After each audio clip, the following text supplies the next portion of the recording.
Today's show is brought to you by homebrewsupply.com. Homebrew Supply is your one-stop shop for brew day ingredients, recipes, equipment, and more. Take advantage of everyday low pricing and everyday flat rate shipping only at homebrewsupply.com. Go to homebrewsupply.com right now and use our promo code HHH to get 5% off your order.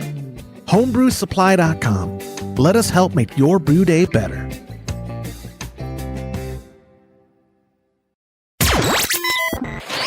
Entertaining shows with content that spreads information and sparks discourse throughout the community. This is the Pearl Media Network.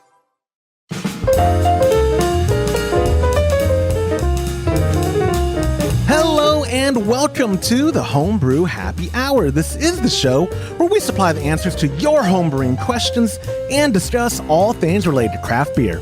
If you have a question you would like us to discuss on a future episode, you can go to homebrewhappyhour.com, click on that submit a question link at the top of the page, or now you can call or text them in by using 325-305-6107. I am your host, Joshua Stubing, and today I'm excited to welcome Jeremy McGranahan to the show. Jeremy is the founder of CuS Brewing. Sorry, I have to make notes because I don't have a good memory, and I want to make sure I give everything I have to.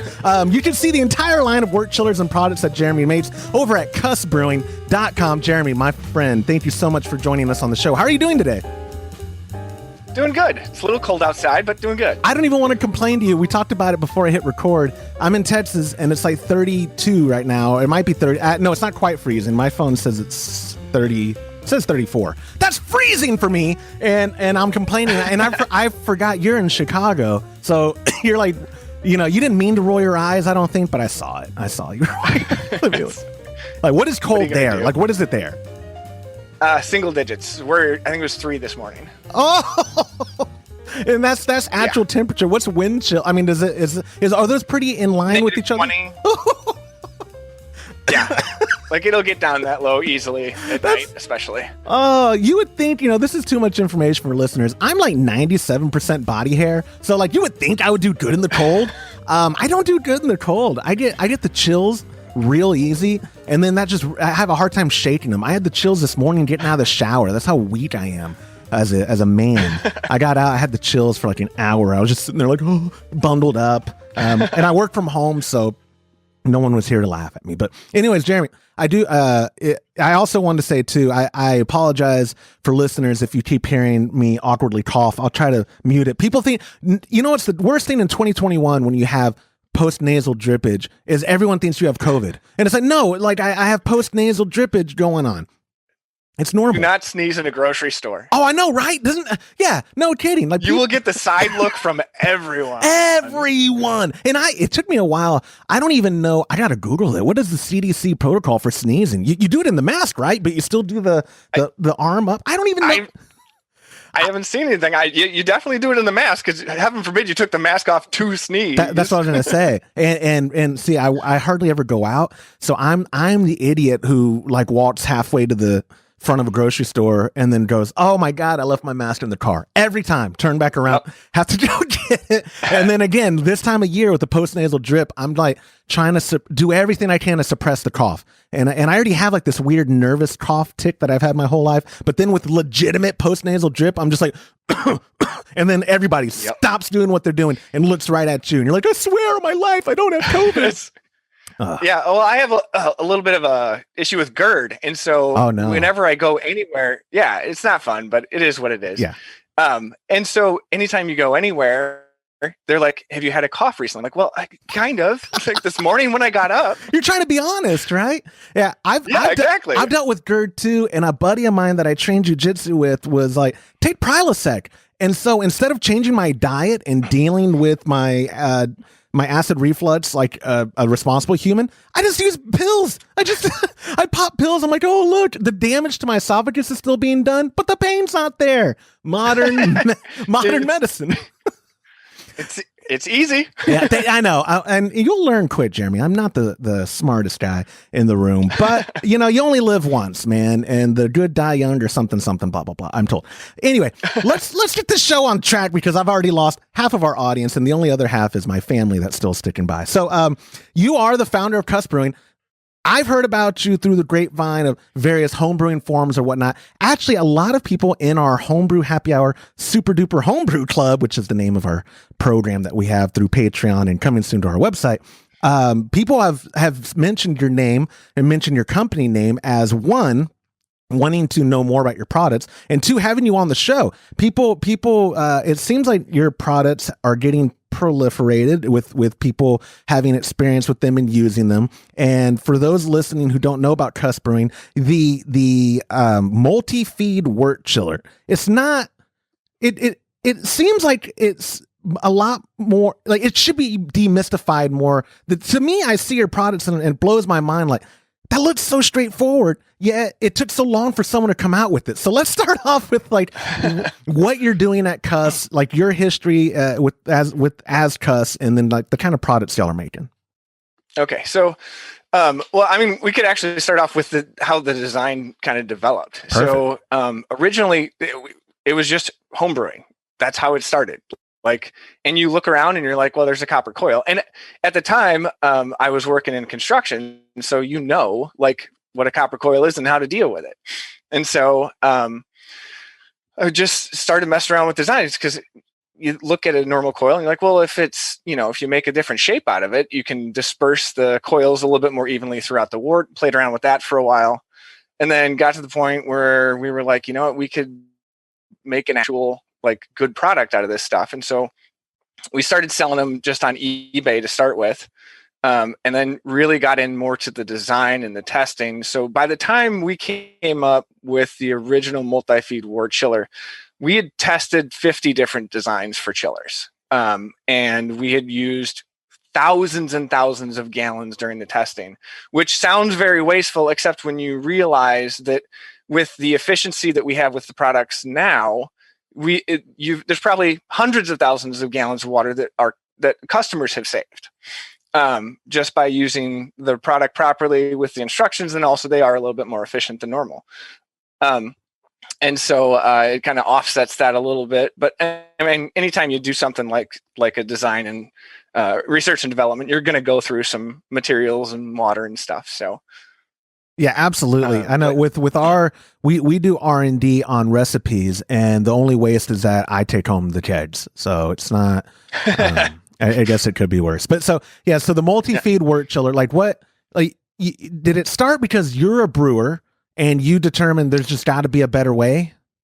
Yeah, that was pretty much it. It was once you start messing with it and you start looking at what makes a difference and what doesn't, it just ended up being the logical way to go. And then you could probably make one faster if you use smaller diameter tubing, but you run into cost issues because the cost to make it, the cost for the material.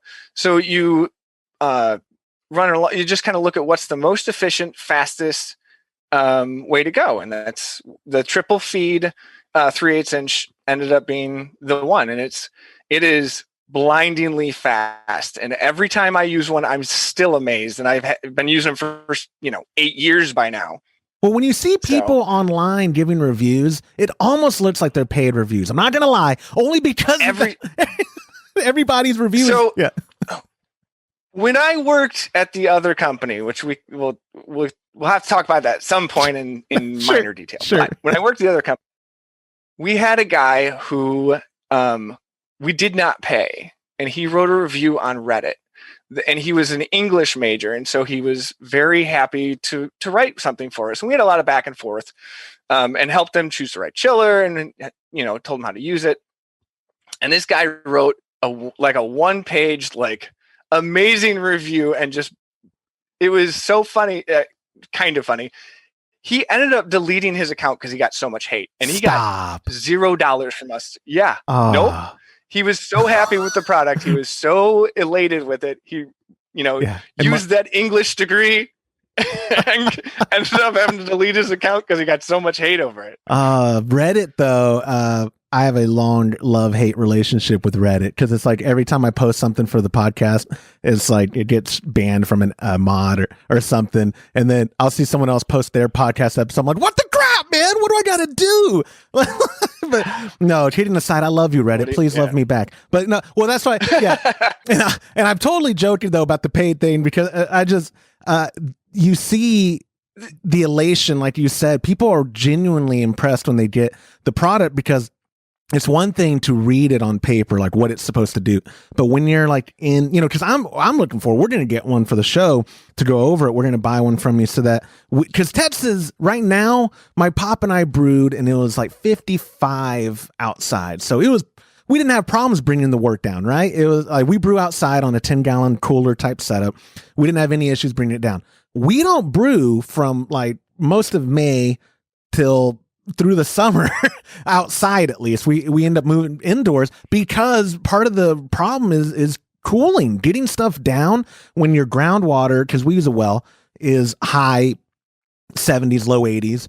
And you can only go through so much ice, and it's not efficient. It still ends up being an hour plus to get your wort down to pitchable temps, where that time is so sacred, right? Because what could be going on in the wort for that 85 minutes it takes to chill. But when you're talking about these, where you have products that you're saying it'll be 4 minutes or 3 minutes or whatever to get within 10 degrees above the source water temperature, right? Yeah. So that's incredible. Yeah. So there's two other things you need to do to get that. You have to have 6 gallons of water or 6 gallons of flow rate of chilling water through the chiller.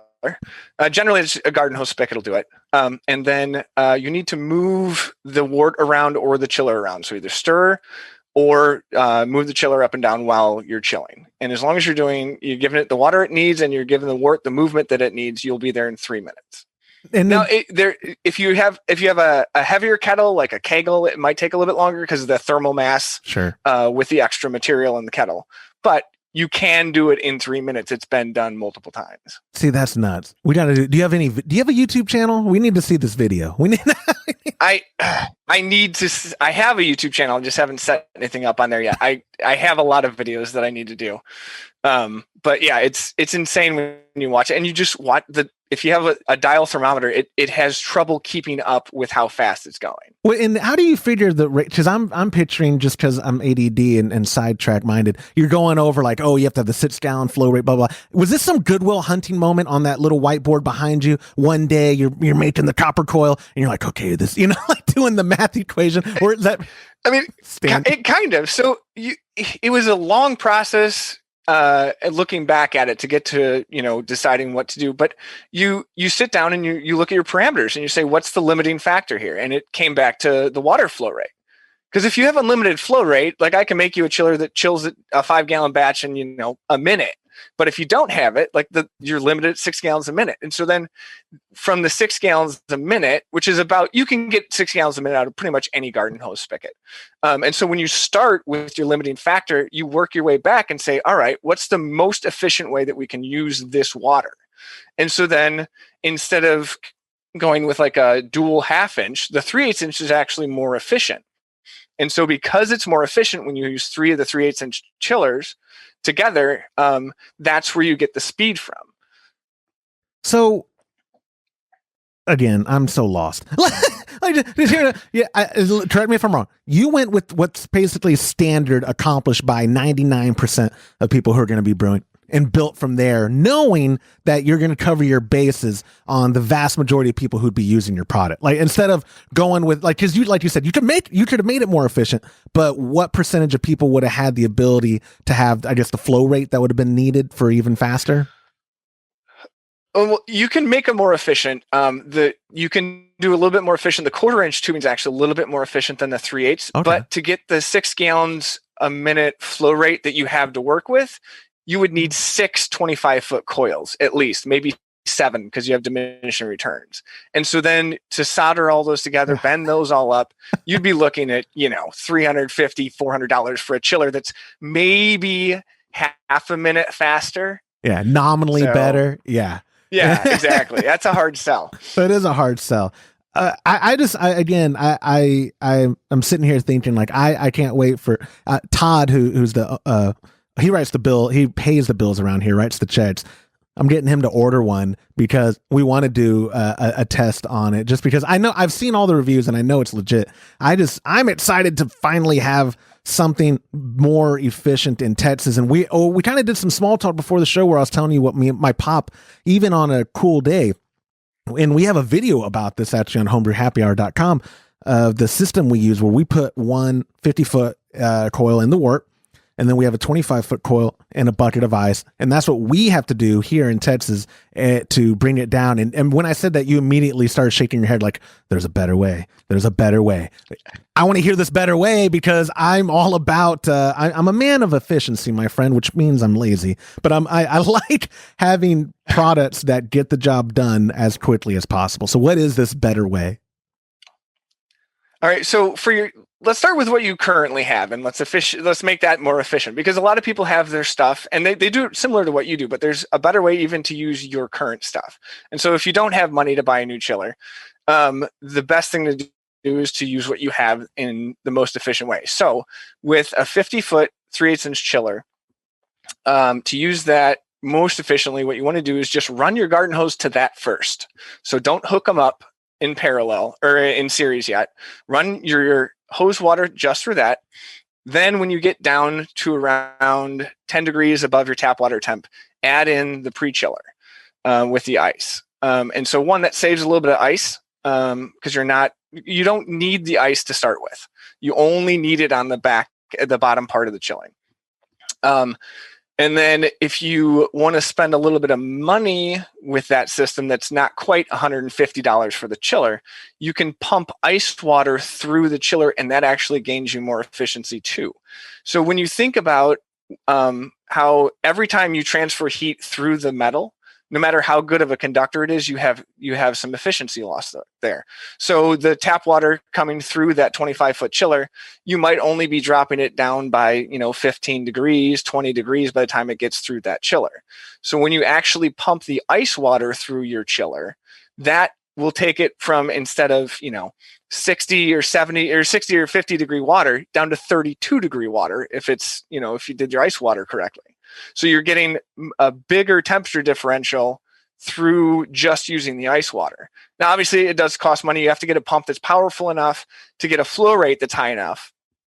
But that would be a little bit more efficient way to use that setup. Now, going with one of my products, we recommend a 1/4 horsepower, like a utility pump, a submersible.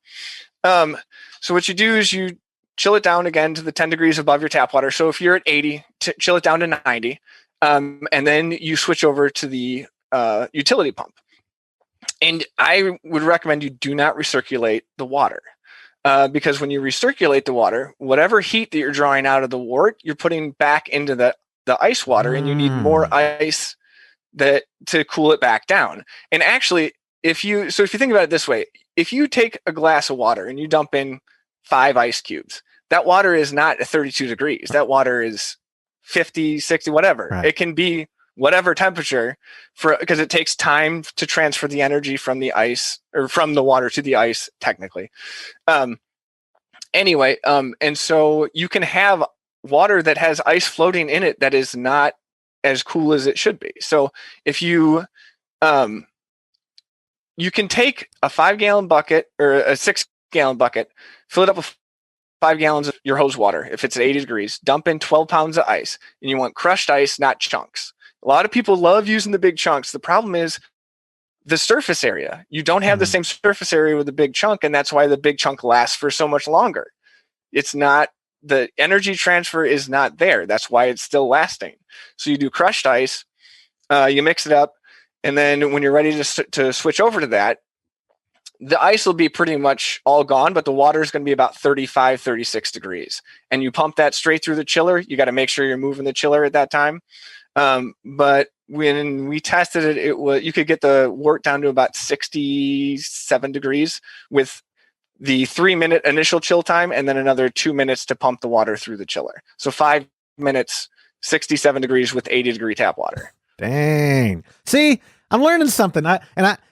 So 2 clarifications. One, yes, I am cheap, but this is all Todd's money, so I don't mind spending it on the newer product. But and I can hear him yelling too. Actually, he listens to episodes that he's not on, and I can hear him yelling, "I've told you not to add the ice part till you get to 10 degrees above." Like I think in his video that's what he even mentions. But I don't listen to him frequently. I like too that you're basically like I feel like we're similar in the fact that you're too nice to not push your product first. You were like, well, let's see if we can help you with your product. And I get it. It's a hobby and we all have limited budgets for our hobbies. So like if I can help out some homebrewers and maybe because of that, they'll buy the product at some point when they do have, it does become a bigger issue for them because it is a huge time saver. Like the ability to cut down your chill time from whatever you're doing, whether it's even if it's 15 minutes, if you cut it down to 3, like that saves some time during the brew day. No, absolutely it does. And we keep talking about your products. CuS is obviously the name of the company, but you have a multitude. It's not just one multi-feed. You have a bunch of different ones. Let's talk about what you sell. What's maybe your top seller? And then what were the different scenarios that you were thinking of? Like, because I can go on your website and I see the half a dozen or whatever, not just options of like connections, but these are different shapes, sizes, different amount of coil. Like, what was the thought process behind the variety that you do offer, and what's like I said, what is like your top sellers? So the thought process would be there's a bunch of different brew kettles. People brew in different things. I mean, people take old kegs and cut a hole in them. So you need a different product for the different vessels that people are using for that. So the chillers that are there, the Tricoil 1.2 is for the 1.2 to 1 brew kettles. It'll fit the majority of them. And that's usually for one of the 10 gallons or the 7.5, depending on what manufacturer you're going with. But so the 1.2 is for the 1.2 to 1 kettles. And it'll be mostly submerged or all the way submerged in any of the 10-gallon ones when you're doing a 5-gallon batch.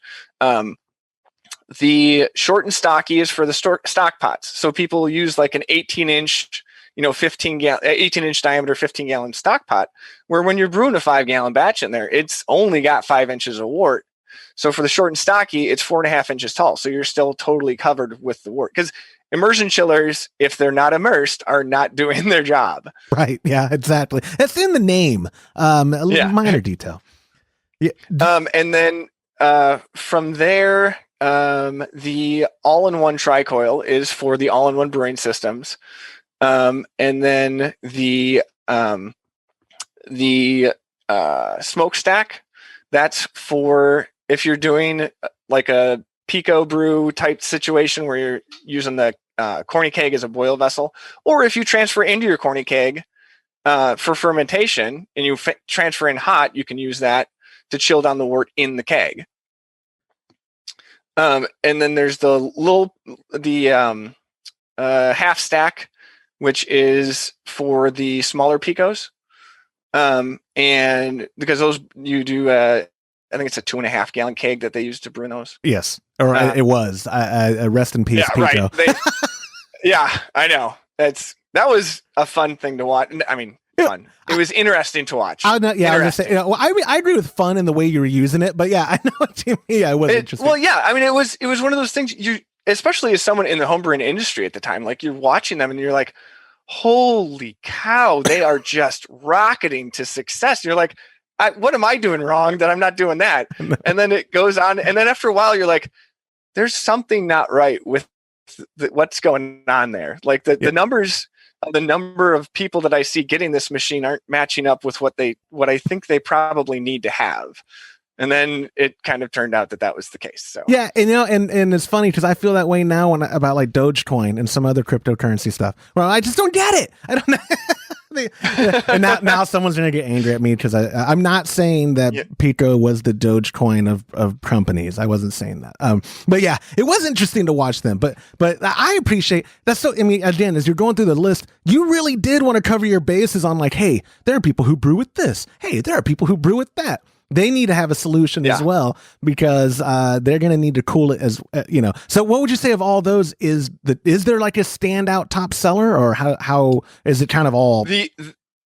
So the all-in-one tri-coil seems to be the top seller. And I think that's just the way brewing's going, is everyone seems to be going to the single vessel all-in-one brew systems, which I love them. Like I brew on one. I brew on the mash and boil. I sell the mash and boil in case anyone's interested. Hey, see? And so, but it is just so simple to do. You can do all grain with the one vessel, and it just saves so much space. You don't need a motorcycle-sized 3-vessel brew system. Oh no, that's why I'm glad Todd and James aren't on here, because they're like, yes, you do.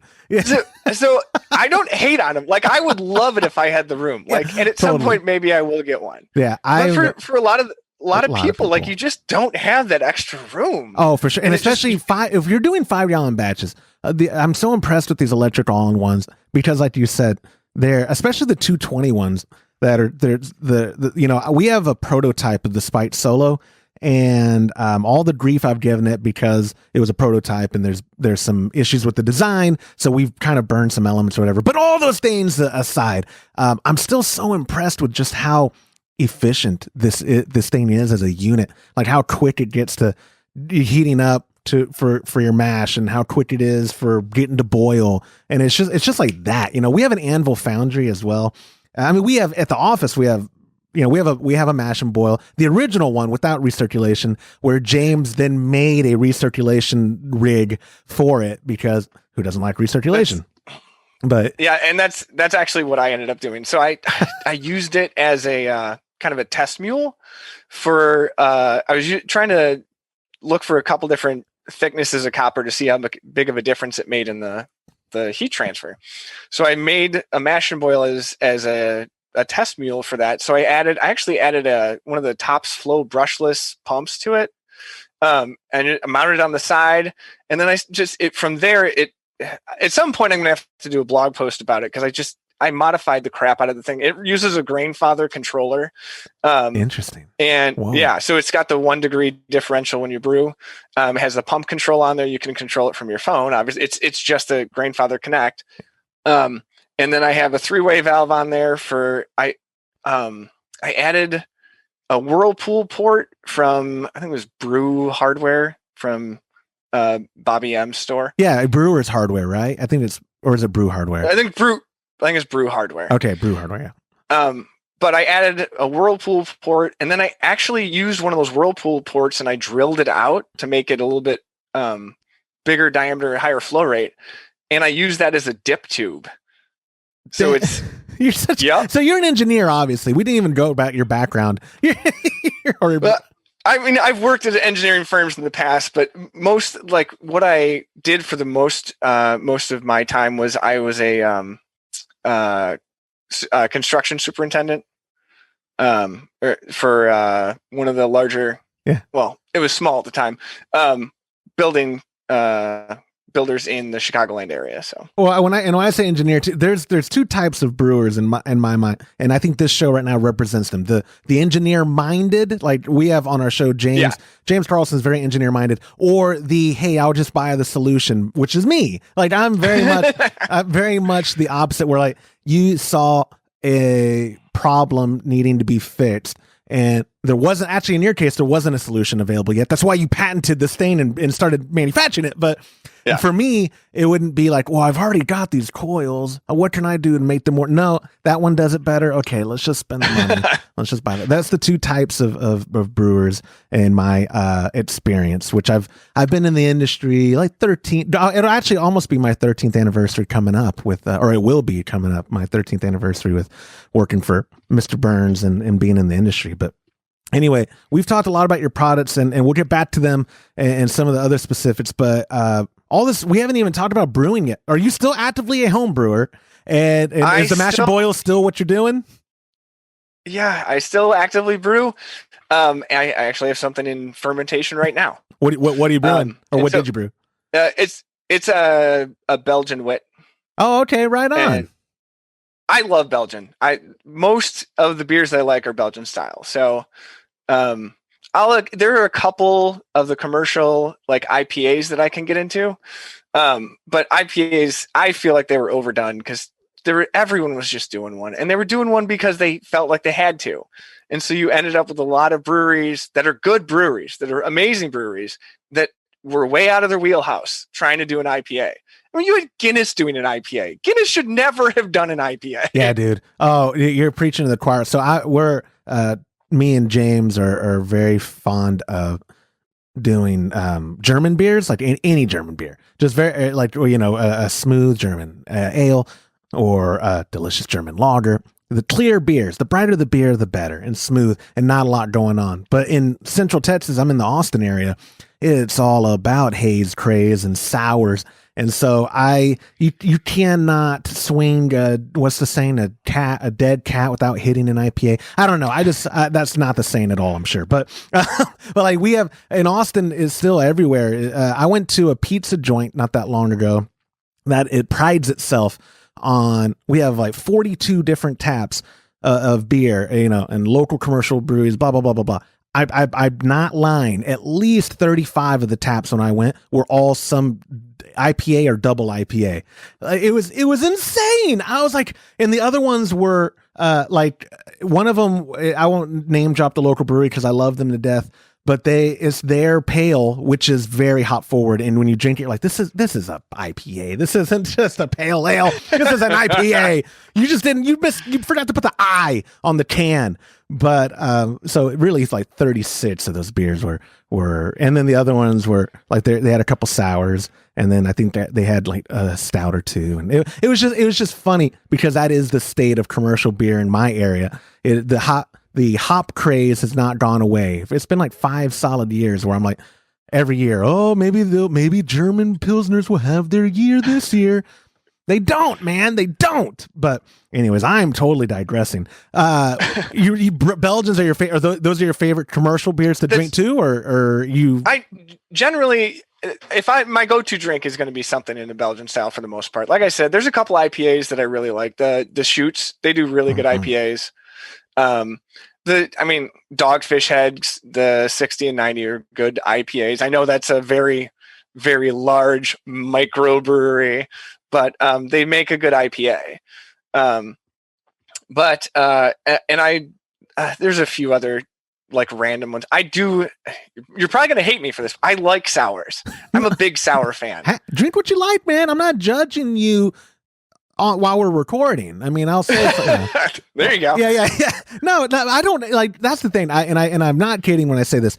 When like my pop still loves Lone Star, which if you've never had Lone Star, it is the national beer of Texas. And I don't even I think it's actually not even. It might still be brewed in Texas. I don't think the company that owns it is in Texas. But either way, that's the beer he grew up on, right? He loves Lone Star. He's always loved it his whole life. I don't prefer it, but man, I tell people all the time because there are beer snobs in our industry, and because I've been in the industry so long, I think maybe some friends or family get kind of self-conscious when they're like, "Oh, Josh, you want a beer? I mean, I don't have fancy beer, but like, no, dude, drink what you put what you like in your fridge and drink what you like. I don't care. Just because I don't like sours, obviously the success of commercial sours or not, I say commercial sour. I don't know of a lot that distribute well, but I know a lot of breweries serving them draft. And they do very well in this area. Good for them. If that's what people want to drink, I'm all for it. That's innovation of the industry, and you're probably getting people into craft beer that may not have gotten into it before. If a snob like me was like, "Here, have this Kolsch. You're gonna like this Kolsch. Drink this Kolsch," and they're like, "But do you do anything else?" No. This Kolsch is what you're drinking today. Now, if they want a blueberry sour, I don't care. I mean, I'll laugh at you because I can't take anything serious. But if it tastes good to you, drink what you like. Well, and the funny thing is, like, I always growing up, I always loved the sour candy, and so for me, some of those sours, it's like one of the super sour tearjerkers without the sugar on it. Like, it's just that sour and tart, and so like at some point, like some of the times, you're just like, this brings back my childhood, right? I've totally through this beer. Oh yeah, I like making fun of whatever new concoctions I see on Instagram for beers, where it's like, oh, we did a Fruity Pebbles, Sour Patch Kids, double IP, whatever, like all the weird stuff. Okay, I like making fun of that. And then my most recent thing is making fun of glassware on Instagram. Like beer influencers have like I mean, basically, if I could go over there and get my fish bowl, it's like a fish bowl that, you know, like this is how you drink a stout. Like you're trolling us now. I know you're trolling us with this glassware stuff. Like I drink out of a alt beer glass or a Kolsch glass, the Stange, and that's it. And I'm very basic, but like, come on, well, the fish bowl. At some point, you don't have enough room for all the glassware that's style appropriate. Totally. Like you can't have 300 glasses in your house. You know, again, Todd, I'll take a video for you next time I'm up there. He would challenge you. He has a barn, and barn is what he calls it. It's like a lodge, and lined with different glasswares. So when we've talked about this on an episode recently, because a listener was like, "How important to you is glassware?" And James and I, who are plebs, were like, "Oh, well, you know, we have like 5 glasses in our house, so it's not that important if we're drinking an IPA for it to have that bulbous, you know, handle that who was the ones that really, was it Sierra Nevada that developed one with Speedaloo, or maybe it was some big brewery that did like, this is a proper IPA glass, and you know, the stouts with the more flanged out, and I get it, but like Todd is like, oh, if I'm drinking this, I'm getting my, you know, the appropriate glass. I'm like, yeah, dude, you're the 1% of beer glass owners. You're the 1%. Well, and that's the thing though. Like it's on some level, it probably does matter, but what percentage of that actually matters? Like, sure. Is it that much better? Yeah, absolutely. Yeah. And that's what it comes out. Well, and maybe you'll agree with me on this. And because you're an engineer-minded type, do you think in homebrewing, whether it be from cooling down the wort or any part of the process, that people nowadays have a tendency to overthink their brew day as opposed to just going with the flow and not worrying about like, oh, we're closed transfer, not open transfer, or I have to cool it down within 30 minutes, not an hour and a half, or, you know, do you find people contacting you who may be overthinking the whole brewing process? You get people like that, and in any hobby, you get people that are, you know, kind of crazy over the top because they enjoy doing sort of that thing, which is fine, and I don't hate on anyone who wants to dial in their process. Like if you want to nail your mash temps, like to the 5th, you know, half a degree, go for it. If that's your goal and that's what you enjoy. But I mean, brewing is so forgiving. It is amazing. Like you can do that, or you can just kind of, like you said, go with the flow, whatever it is, it is. And there are some things that are important. And I'm going to sound like a shill for my own products, but chilling the wort is one of those things. Because when you chill the wort, when you go from 212 down to 140, that's where the 140 is where you stop the hop isomerization. And so you can actually change the flavor of your wort by letting it sit longer or chilling it down quicker. Both of those things, like it changes the flavor profile of the hops. Yeah, it's science. It's not. It is not a feeling. Yeah. It is science. So, and I had that in our notes. And I was going to ask you because, for me, cooling, like I said, there are certain times of the year we won't brew outside because we are terrified of how long it takes to cool. Is there an optimal time that you would say for the average? I know this might be open-ended because you could say, well, it depends on what you're brewing, blah, blah, blah. But is there an optimal time? Like, I know your products can push like, oh, here's how quick we are. But is there like man, if you can really cool down to pitching temps within 20 minutes, that's prime. Like, that's what you want.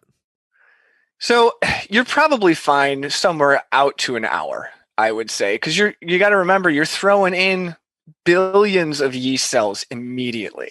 So even if you get, you know, 1 million, you know, 10 million of nasty bugs in there, they're just overpowered so quickly by the yeast.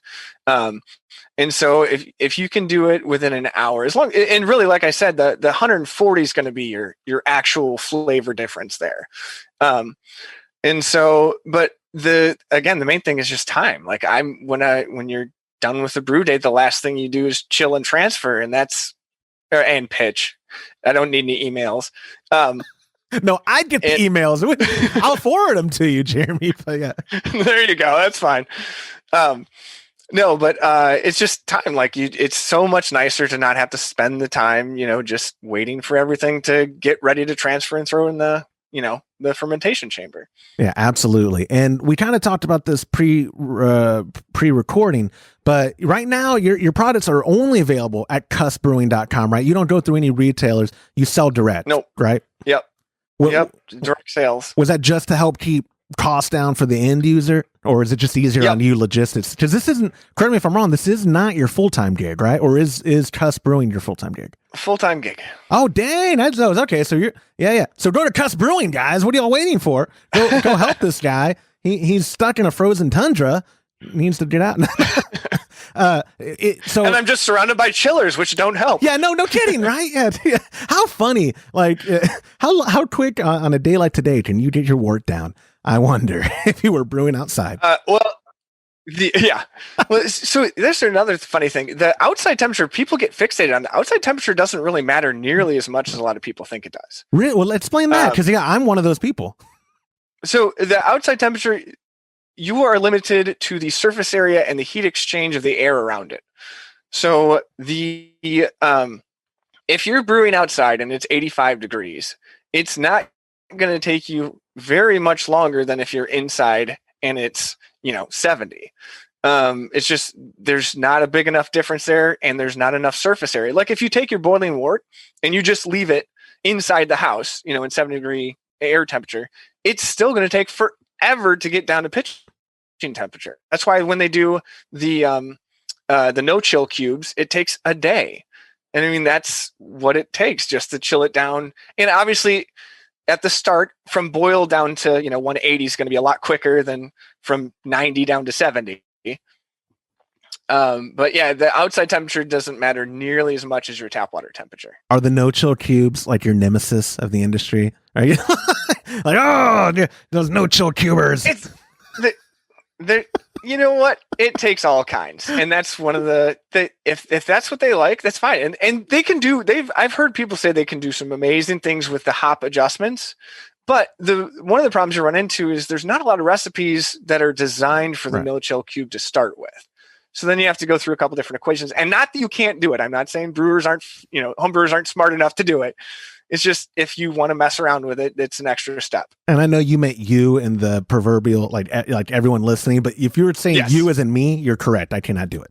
That was. I meant everyone listening. I know. I just wanted to clarify for people. So people who are listening and they're interested in your products, like we said, CuS Brewing, where can they learn more? You said, I've got all these videos I got to do. So maybe they should email you and hound you about doing videos. Do you do social media? Is there a customer service number if they need help, or is everything just done through the website? Like, how can people get in touch with Jeremy McGranahan and CuS Brewing? The easiest way to get in touch is to email. I do have a phone number for the shop. It's on the bottom of the page. I don't remember it offhand. I can get it. Oh no.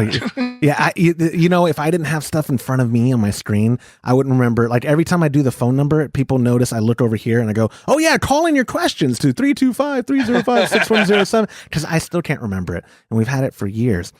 I forgot to bring up, we did this before the show, and that's a flaw of mine, is that sometimes I forget what we talk about on show and not on show. The origin of the name. I was like, hey, did that come up because you have a mouth like a sailor? We could be friends. and you were like, no, I'm even more clever than that. Yeah. So when I was coming up with the design or the name for the company, I sat down for a while. It took me about 3 days to come up with the name. And I knew the idea of what I was looking at and wanted to play around with it. And so CuS is CU, which is the symbol for copper, and then SS, which is stainless steel. And so I thought I was pretty clever by putting those two together, because that was what I was planning on working with. I know I'm going to get a bunch of emails about this, but I do have a stainless steel version of my chillers in the works. Okay, I was going to say, been in the works for a while. You beat me to it. I was about to call you out and say, hey, I have the website pulled up. I don't see a stainless steel option. Yeah, so there is going to be one. So stainless steel is a totally different animal. It is amazing, the difference between stainless steel and copper. Copper is it's like, I would put it's like clay. You can just do whatever you want, like a modeling clay, whatever you want with it. And it works very well. It's very forgiving. The solder when you clean it correctly and you flux it right and you get the right heat on it, which after, thousands and thousands of joints that I've soldered, it is you know it, you see it, you're like, yep, that's a good joint. With the stainless steel, it's a totally different solder. You got to do like an acetone wash on the stainless. It is just a lot involved in it.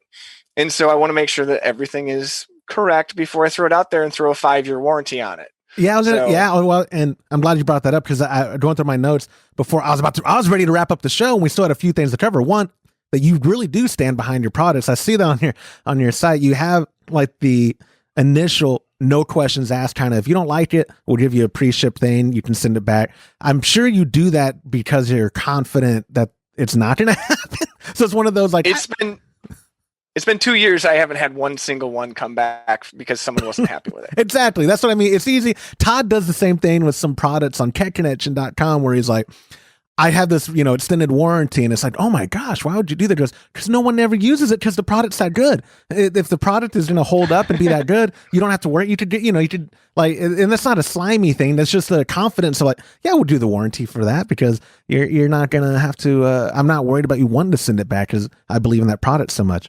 But that, and then also, like you make them. I mean, this is all made in the USA product. And are you the sole person doing everything, or do you have a team at least helping you with the manufacturing? If you're buying a CuS chiller, it is made entirely by me. Now, I did some things when I started CuS. I spent some time making machines to make it easier. So I actually have a lot of equipment that I've kind of built up over the past 2 years to assist in the process. So it is me that's doing all the manufacturing, but I have mechanical assistance for a lot of it too. So that's awesome. And a lot of people, I think people appreciate the artisanship behind this kind of product, right? Or because I think people forget like how many mom and pop shops exist in our industry and are adding to it and trying to make solutions for brewers. Because like you said at some point in the show, like brewing is a hobby that you can take to whatever kind of level you want to take it as a brewer. So it's nice that there's options like this that exist. Because, well, and again, though, I would say a wort chiller, you were smart getting into that line because that is applicable to every brewer. Every brewer is chilling your wort is not an option again, unless you do the no chill cubes. But that, I don't think that's an entry level type of approach to brewing, in my humble opinion. It adds an extra layer of complication you just don't need when you're starting out, and to have to do all the extra stuff that's involved with that, and then not knowing if that's the way it's supposed to taste. Because a lot of times when you start out brewing, if you haven't had that specific style of beer before you're brewing, you're not even sure what the end product's supposed to be like, which is part of the fun. But at the same time, if the simpler you can keep it, I mean, the better off you're going to be, especially starting out. Exactly. So I had interrupted you while you're looking up the numbers. So real quick, how can people, what's the best way for people to get in touch with you? And again, if you do social media or any of that, now's your time to drop all the points of contact. So you can find us at CuSBrewing.com. CuSBrewing@gmail.com is the email address to get a hold of us. The phone number you can call or text is 630-415-6141. And then we're on Facebook, Instagram. We haven't had a lot of time to mess with that yet. So you got a bunch of old posts on there. I'll get to it. Like I said, we're cut from the same cloth, man. If I had a nickel every time I said I'll get to it, and then I get some email from Todd, like, have you gotten to it? I'm like, who is this? But yes. There's one more product I'd like to talk about, which is, of course, is totally super simple and dumb, but I saw so many people asking about it. So I'm like, then it must not be that dumb. And then I did it and I made it and I use this thing all the time. It's the tap tapper. So that is a water line that you add under your kitchen faucet or utility sink. And what it does is it gives you a 6-foot long hose that you store under your sink with a valve on the end of it and a safety cap. And it takes probably 2 minutes to install, and it'll almost double the flow rate of your kitchen faucet. So kitchen faucets are limited to 2 gallons a minute by the EPA. And as we talked about before, flow rate's very important when it comes to chilling speed. So you can actually, when using one of the triple feed chillers, you can cut down your chilling time almost in half by switching to this. And so I use it for brewing. I use it probably twice a week because I do sous vide in the mash and boil, which if you have an all-in-one and you're not doing sous vide, you should start immediately. It's a big awesome. community. I'm a part of a Facebook group, and I joined it just because someone invited me. In the last couple of years, I see it. I'm like, that's really innovative. Like using those things to maintaining their mash temps is very clever and not as price prohibitive as you would think. Those mechanisms, the sous vide controller. I don't know what you actually call the device. Yeah, the wand, like the immersion wand. Immersion wand. There we go. They're actually not that expensive for a decent one. It's not bad, and especially when temperature is so crucial to a brew day. Hitting your numbers is so crucial. The bad batches we've ever had were temperature related, whether it be mash temperature or more commonly fermentation temperature is not being controlled. Yeah, but I love the sous vide. Do you sell it? Do you sell not the sous vide, but do you sell the tap tapper? On the website, you can go get it. Cool. It's $39.95 shipped. It comes with instructions, but if you go look at the just the product itself on my website, it has the 4 pictures of what you need to do. It is so simple. You literally unscrew the cold water line to your faucet, put on the little T, screw on your faucet to the T, and then you're good to go. Sounds like I added a bidet. Is it easy? Is it as easy as adding a bidet? Okay, I can do it then. It is super easy. And it's just when you use it and you have it, and the other thing is too, I used to have just a garden hose like thread adapter on my faucet. And it was a pain in the butt to pull the aerator off and then screw that in. And then the end of the day, pull that off because it's usually stuck. And then you cut up your thumb trying to get the stupid thing unthreaded. Oh yeah. No, when they're like, I say this so frequently on the show, it's the best time to be alive to be a home brewer. Like the tools available to us, the technology available to us. People, you would think I would be making better beer with all this stuff at my hands, but the potential to make better beer is there because all of the technologies and tools for efficiency, like you said, cutting a cool down time if you're using your kitchen sink for to do the cool down part in half is huge. And and again, I hope if anyone takes something from this, it's that flow rate matters, guys. I think we said that flow rate matters. And like you said, the kitchen ones are limited down to 2, but you're saying the outdoor faucets are 6 is about around 6. Okay. Yeah. And then because you see people all the time talking about how the water it needs to have time to heat soak in it. No, you don't. And not at a home brewing level. Now, I have heard of situations in manufacturing and other industries where they have had flow rates that are too high, whether it's because they're using a different metal for the heat transfer or whatever. For copper chillers at a home brewing level, you cannot get the flow fast enough. Like the faster the flow, the better off you are. And if anyone would like to email me hate mail and say that I'm wrong, all I ask is that you do a 2 tests to start with before you email me and tell me how wrong I am. And do 1 at 2 gallons a minute. Submit your video. He needs to have proof that you did these tests before he even will look at your hate mail. Dude, I'm the king of hate mail inboxes. I should have some parameters too. I should have a checklist like, hey, my spam filter determined that this might be hate mail. Did you do this? Did you do this? Did you do that?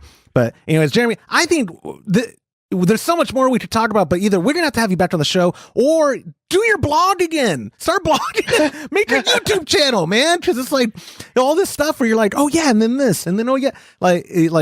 You have a good wealth of knowledge. If anything, if you ever want to publish articles for homebrewhappyhour.com, we would happily work with you because this is interesting stuff. And again, I don't even think it's being an overzealous hobbyist to want to be the most efficient that you can with the various components or areas of a brew day. If you can hone in how to get your mash numbers in, you should do what you can do to hone that in. If you can do what you can do to lessen the amount of boil off maybe you lose, you should try to do that for increasing maybe how much you're able to yield without having to do some brew calculator to see what kind of water you might have to add or whatever. I mean, I'm all a fan of utilizing technology. And again, on the cooling side, if you can efficiently figure out a way to get it back quicker to come down, why wouldn't you do that? I think everyone should strive for an efficient and successful brew day. But anyways, like I said, start your YouTube channel, man. I'm going to call you in a month and we'll do a follow-up like Gordon Ramsay. I'll be the Ramsay following up like, you don't have your YouTube channel. What? This is garbage. Or anyway. But Jeremy, dude, I really appreciate your time.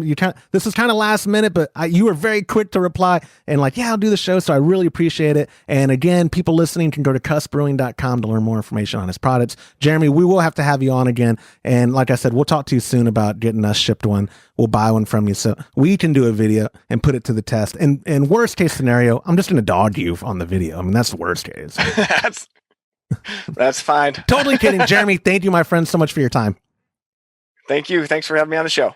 And that will do it for this episode of the Homebrew Happy Hour. If you have a question you would like us to discuss on a future episode, you can go to homebrewhappyhour.com and click on that submit a question link at the top of the page. Or now you can call or text them in by using 325-305-6107. Thank you to our show sponsor, homebrewsupply.com, for supporting us and the homebrewing community.